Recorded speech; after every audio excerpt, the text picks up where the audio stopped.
Merci de votre fidélité accordée à Canal Congo Télévision, Radio Liberté Kinshasa. Mesdames et messieurs, merci de votre sympathique attention et l'intérêt que vous cessez d'exprimer vis-à-vis de votre chaîne de télévision et Radio Liberté Kinshasa. J'aurai le plaisir de vous savoir encore très nombreux à ces nouveaux numéros de votre émission Parlons Justice. Nous allons parler des différentes actualités, vous le savez certainement. Zoé Kabila a été déguerpie de sa résidence. Apprend-on sur instruction du ministre de l'Urbanisme et Habitat, selon ses avocats. Nous allons également au cours de cette émission parler de l'arrestation de maître Zoro Babel Moulang. Il est président national du mouvement pour la libération de conscience, MLCO. Il est l'habitué de cette émission Parlons Justice. Il a été arrêté depuis hier à 14 h. Actuellement, il est détenu au parquet général de la Gombe. Nous allons en savoir plus au cours de cette émission Parlons Justice. Un autre sujet, nous allons évoquer également l'arrestation de Pius Roland Romain. Je rappelle qu'il est journaliste. Il intervient souvent ici également à Canal Congo Télévision. Il a été arrêté. Nous allons peut-être chuter sur le dossier Kabon. Vous le savez certainement qu'il est toujours détenu à la prison centrale de Makala, considéré comme sa résidence. Nous allons en parler avec notre invité qui est déjà sur ces plateaux. Alors, je rappelle que l'émission elle est retransmise à la Radio Liberté Kinshasa 96.8 MHz. Vous nous suivez en direct. Vous pouvez également nous suivre sur notre compte Twitter, compte Facebook, site Ralik officiel et compte YouTube. Pour parler de ces différents sujets dans ces studios, nous avons un seul invité. Il est parmi les habitués également de cette émission Parlons Justice. Il s'agit de Maître Roger Ipuga. Merci d'être venu. Merci, Bonheur. Le plaisir pour moi de vous recevoir. L'état de la santé de la démocratie congolaise, très rapidement, vous en parlez, avant qu'on puisse évoquer les sujets de cette émission. Bon, je ne pense pas qu'il y a une amélioration quant à l'état de santé de la démocratie dans notre pays. Je pense que la dernière fois, nous étions avec vous ici et que vous m'avez posé la même question.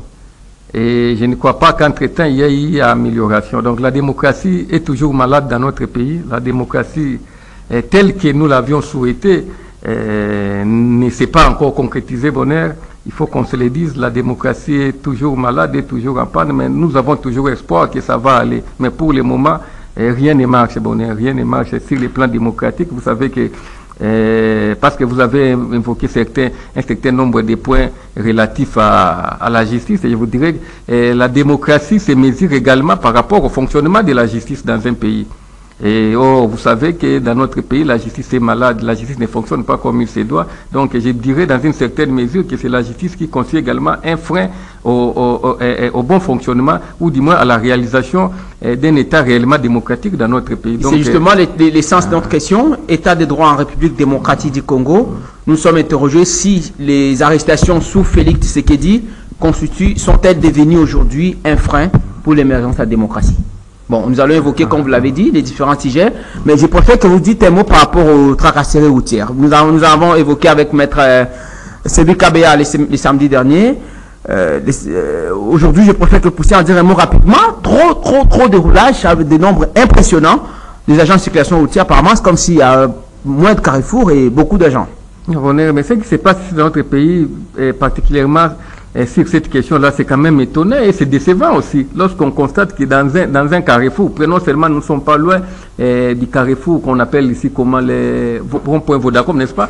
Là où il y a l'immeuble Vodacom là. Mais à descendre là, allez vérifier, vous verrez 10 policiers. 10, 15 policiers à cet endroit-là, on se demande qu'est-ce qu'ils font. Et les combles, c'est qu'ils ne sont pas là pour réguler ou pour réglementer la circulation, mais ils sont là plutôt pour arrêter. Donc, ils quittent chez eux, ils viennent là pour arrêter. C'est ça la mission qu'ils ont. Et non pas pour réglementer ou réguler la bonne circulation des usagers de la route. Bon, c'est ce qui est vraiment décevant.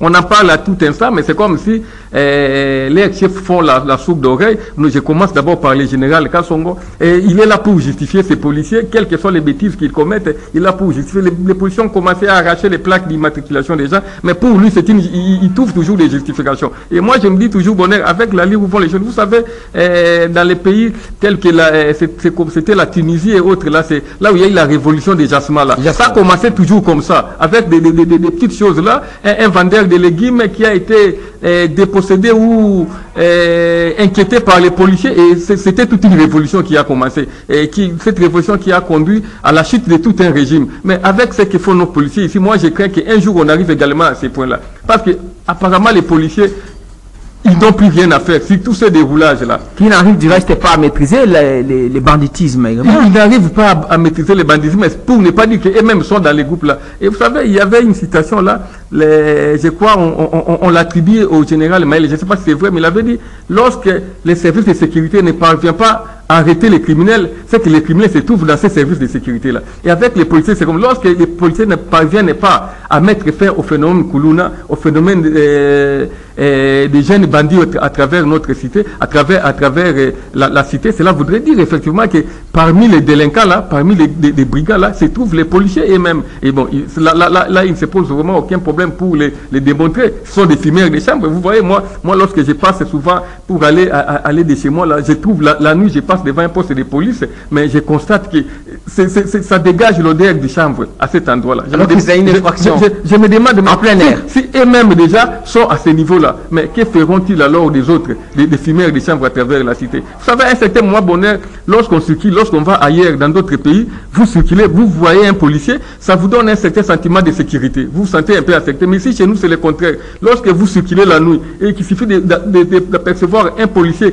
à 20 mètres, à 30 mètres, vous commencez à fouiller vos poches pour garder l'argent très loin. Vous vous dites, non, certainement, ici, il va me déposséder. Mais c'est devenu une tradition pour nos policiers. Malheureusement, les chefs n'arrivent pas à mettre fin à ces phénomènes-là. C'est comme ça que j'ai toujours profité de l'occasion, lorsqu'on parle de la police, pour saluer le général Kanyama, quel que soit ce qu'on disait de lui. Vous comprenez, Bonheur? On a déploré les exécutions extrajudiciaires. À l'époque où le général Kanyama était là, lorsque le général Kanyama dirigeait notre ville ici, Bonheur, je pense qu'il sécurisait tout le monde. Quel que soit ce qu'on disait de lui. Vous savez, dans les États comme les nôtres, on ne doit pas trop mettre accent sur l'état des droits. Vous comprenez? Bon, il faut qu'on se le dise. Lorsqu'il y a, on dit toujours au grand mot des grands remèdes. Ce que le général Kanyama faisait, ce qu'on lui attribue là, moi je pense que c'était à un certain moment nécessaire pour essayer de sécuriser la population. Mais depuis son départ là, qu'est-ce que nous vivons? Les phénomènes Koulouna bat son plein à travers nos quartiers. Vous avez vu récemment, j'ai suivi, je pense hier ou avant-hier, lorsqu'on a publié les résultats des examens d'État du côté de la Tchangoula, mais ce sont les Koulouna qui sont venus gâcher la fête. C'est ce que j'ai suivi à travers les médias. Alors que les jeunes gens, les élèves jubilés et ceux qui ont obtenu leur diplôme d'État, mais finalement ce sont les Koulouna qui sont venus gâcher la fête. Mais ça, c'est nous les vivons chaque jour à travers la cité. Nous le vivons presque chaque jour. On connaît ce genre de situations-là, mais la police elle-même n'arrive pas à mettre fin à ces phénomènes-là. Qu'est-ce que nous allons dire? Donc, nous pensons que les autorités, et particulièrement les chefs de l'État, je pense que à la prochaine mise en place à ce niveau-là, ils doivent vraiment nous choisir quelqu'un qui pourra sécuriser la ville de Kinshasa comme il se doit. Parce que l'actuel, le général Kassongo, tel que nous le constatons là, n'arrive pas à le faire. Il faut qu'on se le dise. On ne doit pas se les cacher. Il n'arrive pas à sécuriser les Kinois. Les phénomènes, lui, il est là pour se justifier chaque fois. Lorsque les policiers commettent des bévies, ils passent à la télé, même si on nous ils nous les présentent, mais c'est pour justifier. Ils ont fait ceci parce qu'il y a ceci. Non. Il n'est pas là pour justifier les policiers, il est là pour les sanctionner, comme le faisait le général Kassongo, voilà. Le général Kanyama. Intervention de maître Roger Iponga, je rappelle qu'il est analyste politique indépendant, il intervenait sur l'état de la santé de la démocratie congolaise. Alors, très rapidement, nous l'avons évoqué tout à l'heure, l'arrestation de Pius Roland Romain, des maîtres Zorobabel. Nous allons faire d'une pierre deux coups. On commence par celle de maître Zorobabel Moulong, président national Djemelko, qui, dans une des images qui circulent dans les réseaux sociaux, a appelé à sa libération immédiate, considérant qu'il a été arrêté pour ses opinions politiques.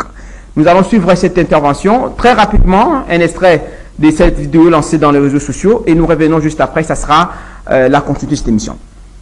Je suis arrêté depuis hier, je suis au parquet général de la Gombe au Cachot pour des faits purement civils, des faits familiales. Et je demande au parquet général de me confronter à mon détracteur. Je ne vois personne. Les faits dont je suis poursuivi, je suis arrêté sans confrontation avec la personne qui m'a cité. Alors je ne veux pas que ce soit des récupérations politiques ou pour influer sur ma position politique dans le cadre du mouvement pour la libération de conscience. Et mais détraquer comme on est en train de le faire. Moi, je demande à ce que cette vidéo soit largement diffusée.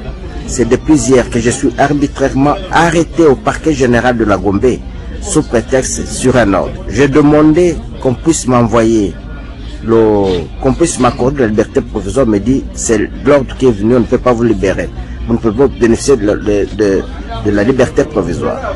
Et ça, j'ai décrit ce qu'on appelle l'état de droit, l'arrestation qu'on est en train de procéder sur base de faits non confrontés, non vérifiés. Merci. Vous l'avez suivi, il s'agissait là de Maître Zoro Babel Moulangre. Il est président national du MLCO. Maître Roger, vous l'avez suivi. Très rapidement, avant qu'on puisse aborder l'arrestation de plus Roland Romain, je rappelle qu'il a été arrêté en plein exercice de ses fonctions, de son travail. Autrement, il a été arrêté alors qu'il accompagnait les avocats de Zoé Kabila pour déposer une plainte au palais de justice à Panton, et qu'un avis de recherche avait été émis pour imputation dommageable au regard de ses opinions, je dirais, vous le savez certainement, dans les différents médias de la place. Là, vous parlez de Maître... D'abord, Maître Zoro Babel Moulangre, très rapidement, vous l'avez suivi. Il part d'un fait civil et il dit que c'est sur instruction de la maison civile du chef de l'État, selon ses propres propos, et il déclare que le magistrat l'aurait arrêté si base d'une décision émanant de la hiérarchie.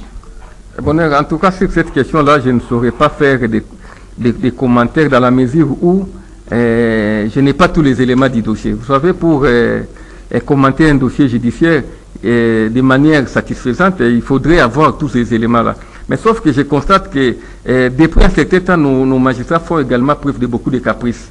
Vous comprenez? Là, il faut qu'on se le dise. Ils font preuve de beaucoup de caprices. Ils pensent que l'arrestation, c'est la seule solution qu'il y a lorsqu'ils sont en face d'un délinquant ou d'un prévenu. Alors que nous le savons tous, la détention n'est qu'une mesure exceptionnelle, la liberté qui est la règle. Malheureusement, ici chez nous, avec nos magistrats, il suffit qu'ils soient en face d'un délinquant, ou en face d'un accusé, je ne dirais pas un délinquant, d'un accusé, pour qu'ils puissent automatiquement les mettre sous le lien de mandat d'arrêt provisoire. Donc, pour le cas de Maître Zoro Babel, je ne saurais pas faire de commentaires parce que, comme je l'avais dit, je n'ai pas assez d'éléments. J'ai précisé que c'est une habitude cette émission. Hein? Effectivement, nous avons déjà eu à débattre avec lui plusieurs fois dans cette même émission. Mais, comme je l'avais dit, la justice au Congo est malade, Bonheur. Il faut qu'on se le dise. Les problèmes de la justice, on ne peut plus se les cacher. La justice est malade, même si les magistrats ne veulent pas qu'on en parle. Nous ne pouvons plus nous taire parce que c'est presque tout le monde qui en parle actuellement là, Bonheur. La justice est malade. Et je vous ai toujours dit, il vous suffirait de prendre votre micro-baladeur et vous descendre là, pour poser la question à la population. Vous verrez que, je pense que c'est plus de 90% de la population qui vous diront, voilà, la justice est malade. La justice est effectivement malade, Bonheur. C'est comme l'histoire de l'antilope et de la chèvre. Je ne sais pas si vous connaissez l'histoire là. Une fois, il y avait une chèvre qui courait à travers la ville là. Hein, la chèvre courait et puis elle rencontre un éléphant. L'éléphant lui demande, mais qu'est-ce que vous avez à courir à travers la ville comme ça? Il dit non, l'antilope qui courait, n'est-ce pas? L'antilope qui courait à travers la ville et puis elle rencontre un éléphant qui lui demande qu'est-ce que vous avez à courir à travers la ville? L'antilope lui dit non, il y a la police qui est en train d'arrêter toutes les chèvres du village. Il dit mais vous n'êtes pas une chèvre, vous êtes une antilope. Et l'antilope répond à l'éléphant non mais avec notre justice il me faudra 20 ans avant qu'ils comprennent que je ne suis pas une chèvre, je suis une antilope. Vous comprenez? La justice, c'est ça. Donc, la justice, il suffit qu'il y ait un dossier, il n'y a pas de présomption actuellement là. Il n'y a plus de présomption d'innocence devant nos juges, devant nos magistrats, surtout devant nos magistrats. Les juges, au moins, ils arrivent à acquitter à la fin. Mais devant nos magistrats du parquet, il n'y a plus de présomption d'innocence. Alors que vous savez parler des magistrats qui sont devenus capricieux, ça veut dire? Non. C'est-à-dire qu'il y a des arrestations par pur caprice. Il suffit que il y ait une plainte ou il y ait une accusation contre une personne pour qu'ils arrêtent automatiquement. Ils vont vérifier après, alors que tel n'est pas l'esprit de la loi. La loi voudrait que lorsque les magistrats reçoivent un dossier, il instruit, n'est-ce pas? Il instruit. Et ce n'est que lorsqu'il constatera qu'effectivement, peut-être que les faits sont établis, qu'il pourra mettre sous mandat d'arrêt provisoire l'accusé. Et nous avons vu avec les cas de Kabound, n'est-ce pas? On a vu, parce que l'autre fois, on avait parlé de ces cas-là. Kabound était arrêté par les magistrats, placé sous mandat d'arrêt provisoire, même quand il ne fallait pas. Il ne fallait pas qu'on les place sous ces liens-là des mandats d'arrêt provisoire. Donc, on l'a placé sous les liens des mandats d'arrêt provisoire. Et maintenant, nous constatons, c'est quoi? La Cour de cassation l'avait placé en résidence surveillée. Mais cette résidence-là, ça se transforme à la prison. Donc, la loi, si on était, lorsqu'on était encore pendant les régimes, du moins sous les régimes de Kabila, l'IDPS décrierait ces comportements-là. Je me souviens qu'à cette époque-là, il y avait, je crois, Franck Diongo qui était également, comme député, il était arrêté. Il y avait également d'autres autorités politiques qui étaient arrêtées, qui étaient placées sous les liens, placées en résidence surveillée, mais à la prison centrale de Makala. Mais les gens les critiquaient, même c'est de l'opposition.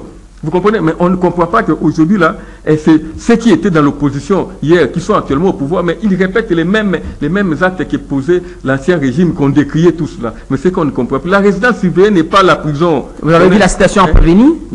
Il doit comparaître normal les 5. Mais justement, on précipite les choses pour les condamner à la fin, pour que maintenant ils puissent plus bénéficier. Et on dit l'avoir signifié à la prison centrale de Makala, au même moment qui est considéré comme étant sa résidence surveillée. Bonheur, moi je mettrai ma main à couper, Bonheur, et je me dis que à moins qu'on recommence les études des droits, et lorsque j'ai été là, vous vous appellerez nos professeurs d'université, aucun de ces professeurs-là ne saura vous justifier, ne saura vous dire que la prison constitue une résidence surveillée. Non. La notion de parce que dans la loi, je vous avais dit, il n'y a pas seulement la lettre, il y a aussi l'esprit du législateur. Il y a aussi l'esprit du législateur. Lorsque le législateur édite ou élabore une loi, il voit ce qu'il entend. Qu'est-ce qu'on a voulu, le législateur a visé à travers cette disposition-là, qui prévoyait également de mettre certaines personnes à surveiller. C'est-à-dire qu'il y a des personnes, au regard de leur rang dans la société, faire recours aux travaux préparatoires, peut-être. Au regard de leur, du moins, comment dirais-je, personnalité. Au regard de leur personnalité, au regard des fonctions qu'ils exercent du moins qu'ils exercent dans la société, ne peuvent pas aller directement en prison. On les place dans leur résidence là, mais même à l'époque de Mobutu, ça s'est passé, non? Il y avait des gens qui étaient placés en résidence surveillée, là où il est chez lui à la maison, mais on place des militaires pour qu'ils ne puissent pas jouir de toute sa liberté de mouvement, n'est-ce pas? C'est ça la résidence surveillée. Mais actuellement là, et je ne dirais pas actuellement, c'est depuis Kabila, malheureusement, l'actuel régime a adopté le même système là, où on place quelqu'un à Makala, on dit il est en résidence surveillée. Non, la résidence surveillée n'est pas Makala. Et là, en tout cas, je reste catégorique parce qu'on ne transige pas avec la science. La science n'aime pas les compromissions. Vous comprenez? La science, soit vous êtes à gauche, soit vous êtes à droite. Et lorsque la vérité est à gauche, vous allez à gauche. Il ne faut pas chercher à vous retrouver au milieu pour trouver des justifications qui ne tiennent pas. La résidence surveillée n'est pas la prison. La résidence surveillée, c'est les domiciles, la résidence de la personne concernée, et on y place des militaires ou des policiers pour les surveiller, pour qu'ils ne puissent pas fréquenter n'importe qui, ils ne puissent pas être également fréquentés par n'importe qui, ils ne puissent pas jouir en bref de toute sa liberté de mouvement. Alors rapidement, maître, puisque vous avez déjà évoqué l'affaire Kabound, je pense que nous allons la classer très rapidement, parce qu'on parlait de l'affaire maître Zorobabel Moulang, avocat de son rang. Est-ce que ça nécessitait qu'on puisse les placer aussi sur ces statuts rapidement comme ça? Non, c'est comme je vous avais dit, Bonheur, je ne sais pas dans ces dossiers-là, il est poursuivi comme avocat ou comme citoyen, parce que s'il est poursuivi dans le cadre des actes professionnels qu'il pose, je pense qu'il y a quand même une procédure. Lorsque un avocat doit être poursuivi par les parquets, je pense que la loi a prévu une procédure. Il faut que les bâtonniers soient saisis, il faut que les bâtonniers soit au moment au moment de la perquisition, soit de son cabinet ou de son domicile, d'histoire comme ça. Donc la loi a prévu un certain mécanisme lorsque l'avocat doit être interpellé dans le cadre de sa profession. Mais là, je ne sais pas, vous avez présenté Maître Zorobabel comme président d'un parti politique. C'est dans ce cadre-là qu'il est poursuivi, ou dans le cadre de ses activités, d'autres activités qu'il existe dans la société, ou dans le cadre purement privé de sa famille. Je ne sais pas si c'est dans le cadre purement privé de sa vie, mais quoi qu'il en soit, comme avocat, je pense qu'il ne peut pas se soustraire. On lui doit une certaine... Mais il a déclaré avoir été personnellement au cabinet du magistrat, qu'il a ensuite placé sous ses statuts.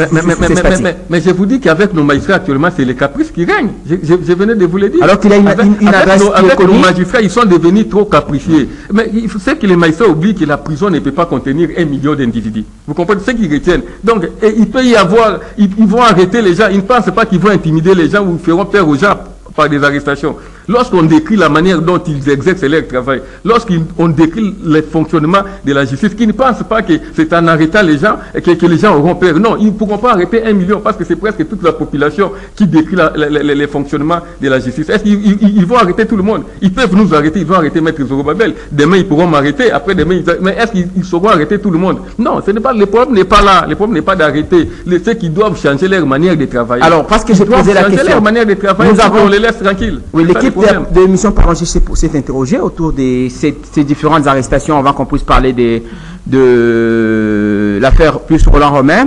Mais est-ce que ces arrestations sous Tshisekedi sont aujourd'hui considérées ou peuvent être considérées comme étant un frein pour l'émergence de la démocratie? Parce que nous parlons d'état des droits. Bon, ce qu'il faut également relever, c'est que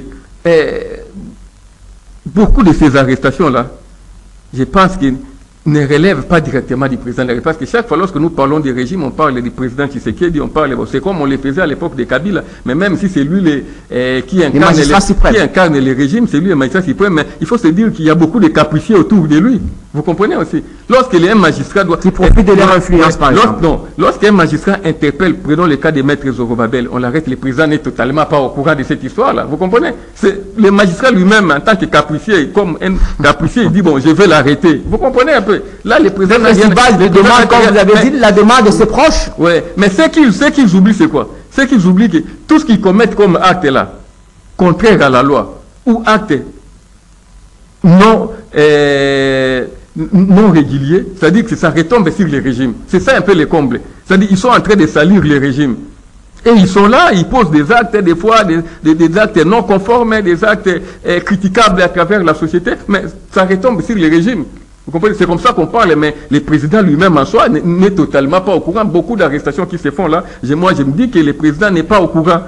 Peut-être que même ses conseillers ne sont pas au courant, mais les caprices des magistrats eux-mêmes, ils sont là, ils sont trop imbus d'eux-mêmes et de leur pouvoir. C'est lorsqu'on était encore à l'université, je me souviens, Bonheur, un de nos professeurs de droit, le professeur de procédure civile, paix à son âme, le professeur Bayona Bamia, il disait, il y a un esprit de gloriole dans nos magistrats là, c'est-à-dire lorsqu'on est magistrat, on peut disposer de la vie de quelqu'un, on peut disposer de la liberté de quelqu'un comme on veut. C'est-à-dire que trop imbu de ses pouvoirs, il dit bon, moindre problème, je vais t'arrêter, moi, je vais t'arrêter, non, alors que tel ne devrait pas être le comportement des magistrats.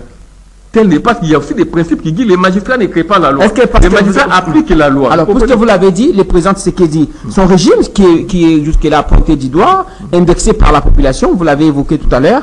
Le problème, est-ce que le président Tshisekedi n'est pas aussi prudent pour des différentes arrestations? Même si ce n'est pas lui qui contrôle directement toutes ces arrestations, autour de lui, ses proches qui parfois influent, vous l'avez suivi Maître Zoro dire qu'il a été arrêté sur base d'un ordre, selon le magistrat émanant de la hiérarchie. La hiérarchie, là, peut-être que le président n'est pas du tout au courant. Non, mais là, je ne saurais pas faire assez de commentaires parce que nous n'aurons pas de preuves pour effectivement démontrer. Vous savez, lorsqu'on parle, il faut aussi avoir des preuves. Lorsqu'on dit que c'est l'entourage du chef, qu'est-ce qu'on a dit? C'est quoi? Il n'a pas dit la décision émanant de la hiérarchie. La hiérarchie, quelle hiérarchie? La hiérarchie judiciaire ou la hiérarchie politique, on ne sait pas. Donc là, il faut aussi avoir beaucoup de réserves pour mettre un vous savez, le président doit être prudent aussi, veiller autour de toutes ces histoires, parce que nous l'avons évoqué. Non, mais les présidents je dirais, Jimmy Kitenga a été arrêté ici, justement pendant qu'il était invité pour prendre part à une émission, et toutes ces arrestations, vous l'avez dit tout à l'heure, ne profitent pas au régime. Oui, Bonheur, c'est ce que je venais de dire, mais le président n'est pas au courant de tout ce qui se passe à travers la République. Il n'est pas obligatoirement devant nos cours et tribunaux là, tout ce qui s'y passe, et il ne doit pas être au courant. Il est censé ne pas être au courant, Bonheur. Ça, il faut qu'on se le dise également. On ne demanderait pas au président d'être à la fois au tripé Kassumbale, Saou, je ne sais pas, au TGI, Kinkole, il doit être au TGI. Non, il n'est pas là. Mais ce sont des capricieux là, des capricieux. Mais sauf que lorsqu'il est au courant de tout ça, il doit quand même sévir. Vous comprenez? Il doit sévir, il doit sanctionner. Parce que si ça continue de cette façon-là, tout va retomber sur lui et sur son pouvoir, sur son régime qui risque d'être inutilement noirci. Ouais. Voilà. Alors, puisque vous l'avez évoqué tout à l'heure, Pius Roland Romain, les différentes arrestations, y compris notre confrère Pius Roland qui a été arrêté selon notre confrère Edimo Izuba, qui a publié un article que je lus avant cette émission. Il dit avoir été arrêté pendant qu'il accompagnait les avocats de Zoé Kabila pour déposer une plainte au palais de la justice. Le problème, d'abord parce que tout part de là, les déguerpissements de Zoé Kabila, vous l'avez suivi, Maître Roger? À travers les réseaux sociaux, bien sûr. Ces avocats ont dénoncé aussi cette sorte de violation de la procédure.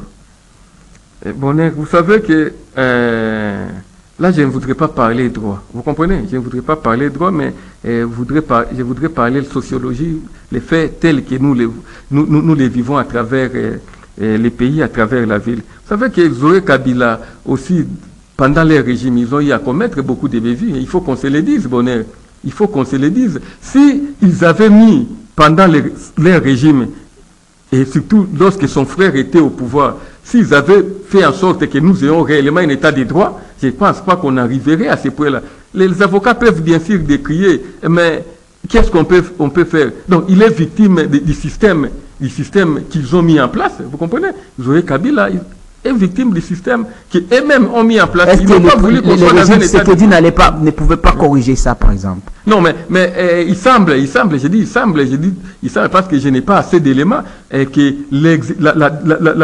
la décision qui a été prise là avait déjà été constatée à l'époque, il y a très longtemps, je pense en 2013, on avait constaté que cette résidence-là était une propriété de l'État. Vous comprenez? Ce n'est pas seulement l'actuel ministre, comment il s'appelle encore, qui a constaté que cette résidence est propriété de l'État. On parle depuis 2013 et semble-t-il que c'est Kokonyang qui est venu tripatouiller, n'est-ce pas? Il est venu faire en sorte que cette résidence ne soit plus une propriété de l'État, mais devienne une propriété de Zoé Kabila. Mais Bonheur, mais Zoé Kabila a beaucoup d'argent, n'est-ce pas? Lui et son frère ont beaucoup d'argent. Il a été gouverneur, même comme tel, il pouvait s'acheter régulièrement une résidence ici à Kinshasa. Il pouvait, là où il ne se pose aucun problème, il pouvait le faire. Mais pourquoi seulement aller acheter? Même nos clients à travers la cité qui n'ont pas assez d'argent, lorsqu'ils veulent acheter ou ils cherchent à acheter,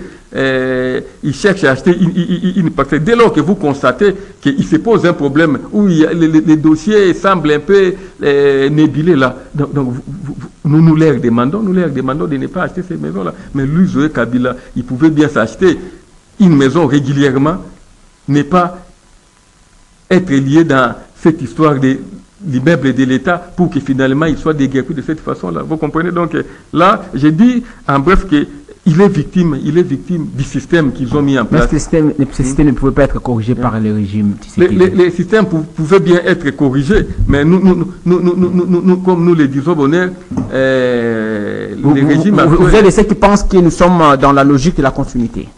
Et effectivement, les régimes, on croyait qu'avec l'avènement de l'actuel régime là, les choses iront mieux par rapport à ce que nous avons connu avant. Mais nous constatons que les choses ne vont pas mieux, mais les choses vont quand même en s'améliorant par rapport à ce qu'on a vécu. Peut-être les cas Zoé Kabila n'est qu'un exemple minimisable, vous comprenez? N'est qu'un cas minimisable, donc on ne doit pas vraiment y accorder trop d'importance parce que dans d'autres secteurs, sur d'autres points, il y a quand même une certaine amélioration sur cette question-là des droits, de l'état des droits. Il y a une certaine amélioration. Je ne dirais pas que nous sommes actuellement là, c'est la perfection. Vous comprenez? Ce n'est pas la perfection, mais il y a une certaine amélioration. Même si nous continuons à décrire, c'est pour qu'on aille toujours de l'avant. Mais cela ne voudrait pas dire que les choses restent statiques, comme on vivait à l'époque de Kabila. Nous les vivons aujourd'hui. Non, il y a une légère amélioration. Mais notre souhait est que cette amélioration soit beaucoup plus accentuée, aille beaucoup plus de l'avant pour que les peuples puissent réellement vivre un état de droit, un état démocratique. C'est ça notre souhait. Alors, pour que vous l'avez évoqué, j'ai également parlé de l'affaire Pius Roland Romain. Il était en plein exercice de ses fonctions, de son travail. Il était en train de couvrir les dépôts, justement, de la plainte par les avocats de Zoé Kabila. Vous l'avez suivi selon notre confrère Edmond Izuba. J'ai lu son article tout à l'heure avant de monter sur ce plateau de télévision. Les journalistes, au-delà de tout ce qu'on peut leur reprocher, le point de vue autrement, parce que vous l'avez évoqué, les arrestations ne profitent pas au régime Tshisekedi, plus Roland comme tant d'autres communicateurs ou d'autres personnes qui se sont engagées pour parler franc. Aujourd'hui, c'est maintenant pour la troisième fois qu'ils sont arrêtés sous Tshisekedi. C'est quand même ça commence à inquiéter aussi d'autres personnes qui pensent donner leur point de vue autant que vous faites tout à l'heure. Personnellement, je ne les connais pas. Il faut que je sois sincère. Ces messieurs, je ne les connais pas. Vous m'en parlez, bien sûr, mais je ne sais pas ce qu'il fait comme déclaration à travers les médias. Vous comprenez? Personnellement, je ne sais pas ce qu'il fait comme déclaration. Mais il n'est pas dit, il faut également qu'on se le dise, il n'est pas dit que lorsqu'on est journaliste, on doit se permettre de dire n'importe quoi et d'imputer, même de faire répréhensible aux autorités. Non seulement aux autorités, mais même à des particuliers. Vous comprenez? On doit se contrôler lorsqu'on parle là. On est journaliste, bien sûr, on est là pour traiter l'information et livrer l'information au public, mais il faut aussi savoir les limites, il faut avoir des limites. Mais je n'ai pas suivi ce qu'il a dit, je ne sais pas pourquoi il a été interpellé, mais lorsqu'on dit que c'est parce qu'il a accompagné les avocats pour déposer... On dit qu'il y avait un avis de recherche qui avait été lancé. Évidemment, donc il y avait déjà un dossier. Alors moi, le problème, c'est la question autour de ces sujets, Maître Roger, c'est de savoir, le communicateur d'une manière générale, ou tous ceux qui critiquent le régime Tshisekedi, si ils sont inquiétés, parce que j'ai parlé des cas de Jimmy Kitenge qui avait été arrêté, et tous ces gens qui parlaient, un peu parlent franc, un peu comme vous l'avez fait tout à l'heure, s'ils sont inquiétés aujourd'hui, est-ce que ça profite réellement au système? Non, est-ce qu'il ne faut pas parler sur ce qu'il dit? Les problèmes ne posent pas à ce niveau-là. Parler ou ne pas parler. Non, il faut parler, mais que doit-on parler? C'est ça là où se posent les problèmes. Il n'est pas dit parce qu'on est communicateur qu'on doit aller au-delà des limites du permis. Vous comprenez? Il y a quand même savoir les limites. Lorsque je dois parler, je ne dois pas raconter n'importe quoi, je ne dois pas salir n'importe qui ou faire... Vous comprenez? Il faut parler, bien sûr, parce que nous sommes, semble-t-il, en démocratie. Nous sommes en démocratie, il faut parler, mais il faut savoir aller jusqu'aux limites du permis. Donc, lorsque vous dépassez les limites, je pense que ça devient tout à fait logique qu'on puisse vous interpeller. Mais il ne faudrait pas qu'au moindre propos, on puisse mettre la main sur quelqu'un. Au moindre propos, on puisse mettre là. Là aussi les modes opératoires. Oui, là ça devient un problème. Nous ne sommes pas en ex-Union soviétique, en ex-URSS, nous ne sommes pas en Chine, vous comprenez? Ici, notre pays, on a bien voulu l'appeler République démocratique du Congo. C'est pour dire que nous aspirons à la démocratie. Et dans un État démocratique, les gens doivent avoir la liberté de parler. Mais si seulement on commence à arrêter à tout bout du champ... Aussi les modes opératoires, vous l'avez dit tout à l'heure, nous avons parlé des cas de Jimmy Kitenge qui avait été arrêté devant nos installations. On l'interpelle par les agents de l'ANER il a passé plus de 10 jours, je dirais, en garde à vue. Bon, là, je pense que la dernière fois, nous l'avons décrié. Nous avons condamné cette attitude-là. Si M. Jimmy Kitenge avait tenu des propos outrageants ou je ne sais pas quel genre de propos il avait tenu à l'endroit des autorités, je pense qu'il ne revenait pas à l'ANER de l'interpeller.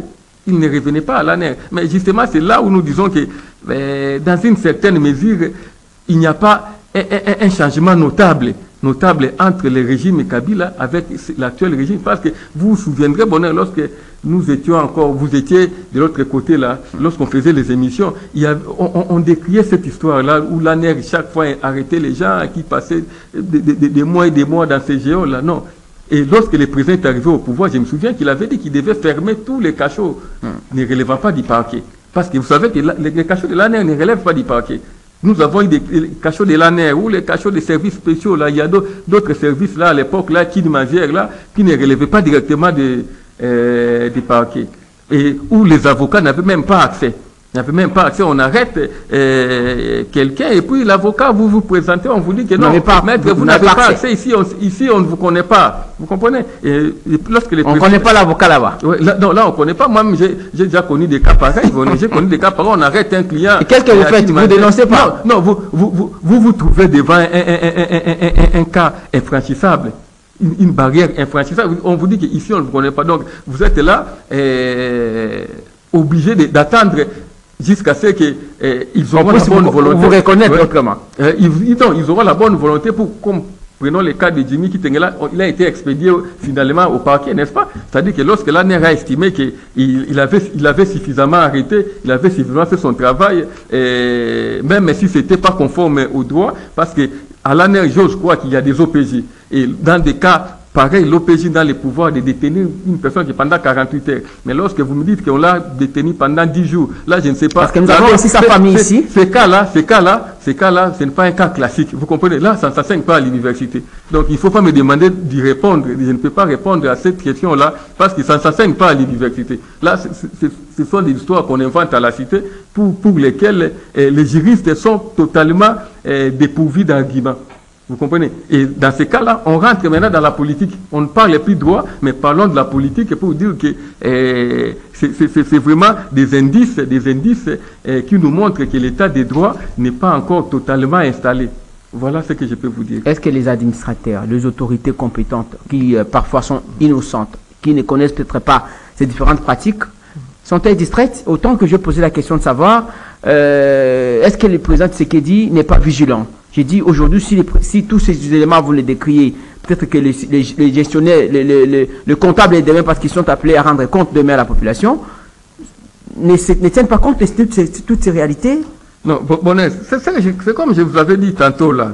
C'est-à-dire, il ne faut pas croire que le président doit être au courant de toute arrestation à travers nos parquets. Que doit-on faire? Est-ce qu'il c'est pas mais lorsqu'on doit parler des administrateurs là, ou ceux qui gèrent ces services-là, et ils sont obligatoirement au courant.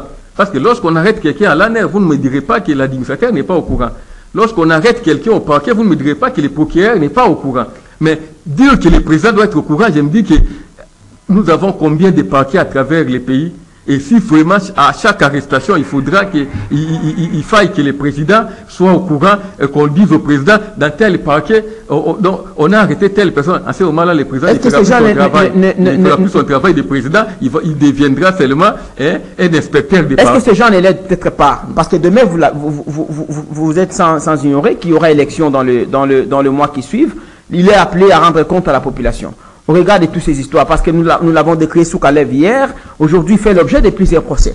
Est-ce qu'on peut dire que tous ces gens qui font ces histoires aujourd'hui, parce qu'on est déjà en train d'aller vers la fin de l'émission, ne se rendent peut-être pas compte qu'ils pourront répondre de l'exact? Mais justement, c'est là où on comprend que les Congolais ont la mémoire très courte.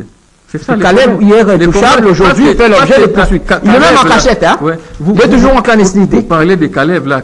Kalev faisait aussi la terreur. Son seul nom, le fait de citer son seul nom, donc susciter la terreur à travers la ville. Mais actuellement, là, il se comporte comme il se comportait à l'époque Ben Laden. Non, Ben Laden ou comment encore le président irakien, là, c'était qui?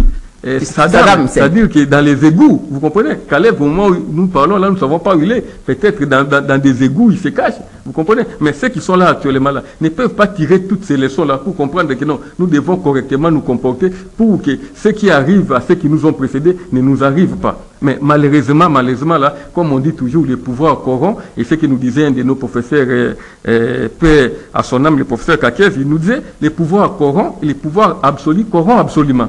Vous comprenez? Et c'est un peu ça. Ceux qui sont actuellement là, ils pensent qu'ils sont les derniers, ou ils sont les premiers au pouvoir et ils sont les derniers. Non!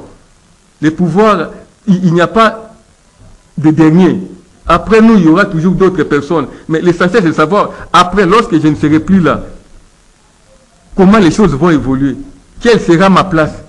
Alors, rapidement, nous allons citer Maître Roger Iponga. S'il y a une question que vous avez estimée importante, qu'on aurait dit vous poser au cours de cette émission, je rappelle qu'on a parlé de l'affaire Maître Zorobabel Moulang, président national d'Yamelco, qui avait été arrêté de plusieurs à 14 heures. Il a passé nuit dans le jeu de la prison, du cachot du parquet général de la Gombe. On a parlé de l'affaire tout à l'heure de Kabon, qui est toujours en résidence surveillée à la prison de Makala, l'affaire Zoé Kabila, mais aussi les plus sur Roland Romain. Le résumé, autrement, vous donnez également votre point de vue sur une question, peut-être que vous avez estimé l'importance. La question que je voulais qu'on aborde, qu'on ne l'a pas abordée malheureusement, c'est les conditions sociales de notre population. Dans quel état? Bonheur. Vous savez que les peuples vivent le droit à l'électricité, les peuples vivent dans la misère. Le droit à un assainissement, un environnement sain. Les tout bonheur, les peuples vivent dans la misère là. la hausse des prix des denrées alimentaires sur les marchés. Vous savez que j'essaye, en tant qu'observateur, je sors des fois, je suis en train de circuler là pour essayer un peu de voir les prix des denrées alimentaires. Mais je constate que c'est chaque jour, il y a une certaine augmentation. Chaque jour, il y a une certaine augmentation. Je me dis, mais où allons-nous? Mais on dit qu'on a augmenté les salaires des fonctionnaires, on a augmenté les salaires, etc. Mais lorsque vous augmentez les salaires et que les prix ne demeurent pas statiques, les prix des produits sur les marchés ne demeurent pas statiques, c'est que cette augmentation-là n'aura pratiquement servi à rien. Parce que vous pouvez augmenter les salaires à 50%, mais lorsqu'il y a une augmentation des prix sur les marchés de 90% ou de 70%, c'est que les salaires ne suffira pas à régler les problèmes qu'on a voulu régler. Donc, il faut vraiment que les autorités voient de ces côtés-là. Vous avez évoqué le cas de la SNEL, mais là c'est devenu un cancer. On ne sait même pas comment on va les régler parce que la SNEL, c'est que l'état normal de la ville, c'est l'obscurité. Avec la SNEL, l'état normal de notre ville, là, c'est l'obscurité. Lorsqu'il y a les courants, c'est un cas exceptionnel. C'est-à-dire, vous voyez à travers la cité, les gens crient. Mais ils ne cessent de mettre des factures chaque mois. Les gens crient à travers la cité, ah, courant, les enfants commencent à jubiler. Donc, l'état normal, c'est lorsqu'on vit dans l'obscurité. C'est aussi un droit pour le Congolais. C'est un droit. C'est un droit, bonheur, c'est un droit. Nous parlons de la santé, c'est la même chose. L'accès aux soins médicaux pose problème pour les Congolais. Mais où allons-nous? On ne sait pas. Et je voulais également aborder, vous savez, à un certain moment, parlons de la ville de Kinshasa. Les gouverneurs avaient lancé une campagne là, Kinshasa sans trou. Ah, ok. Bonheur, je vous invite à venir devant l'hôtel Phoenix, bon marché. Il semble qu'on avait confié les marchés là à un individu qui n'a même pas une bêche. Vous comprenez, la bêche là, il n'en a même pas. On lui a confié ces marchés-là pour entretenir l'avenue Flambeau là, du côté de, à commencer du côté de la RVA. Je ne sais pas jusqu'où il devait aller. Mais allez-y, il semble que, c'était moi parce que je n'étais pas. On lui a donné l'argent. On lui a donné l'argent. Je suis revenu, je demande aux gens, mais qu'est-ce qui se passe? On dit non, les métiers là ne payaient pas ces travailleurs, ont volé les sacs de ciment, ils sont partis. Allez-y comprendre. Nous sommes dans quelle ville? On a confié les marchés à un individu qui n'a rien, absolument rien, même pas un seul engin. C'est lui qui a gagné ce marché-là. Il allait certainement, sous-traiter avec les propriétaires des engins là pendant quelques heures. Ils viennent, ils crèvent et ils s'en vont. Et puis, mais allez-y, parce que maintenant là, l'avenue Flambeau, l'état dans lequel. Piste de solution, très rapidement, 30 secondes, nous sommes à la fin de l'émission. Non. Piste de solution, ça pouvait venir de la justice. Mais comme je vous avais dit au départ là, la justice qui contribue à. Comment dirais-je, la justice n'aide pas l'État. Vous comprenez? Parce qu'on dit c'est la justice qui élève une nation. Tous ces cas-là, la justice devait intervenir. Voilà des cas pour lesquels la justice devait sévir.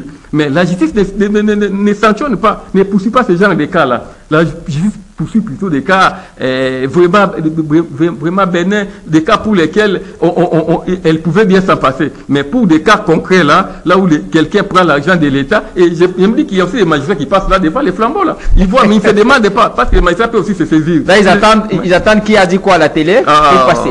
Ouais, ils attendent dès lors que vous passez à la télé, dès lors que vous formulez des critiques à l'endroit, et même des critiques objectives, des critiques constructives. C'est à ce moment-là que demain matin, vous voyez un mandat de comparution, tel magistrat vient, il vous place sous. Et bien comme je vous l'avais dit, ils ne peuvent pas arrêter 1 million de personnes. Merci infiniment à vous tous d'avoir suivi cette émission. Parlons Justice touche à sa fin. Je précise que la rediffusion de votre émission sera demain dimanche à 10h, heure de Kinshasa.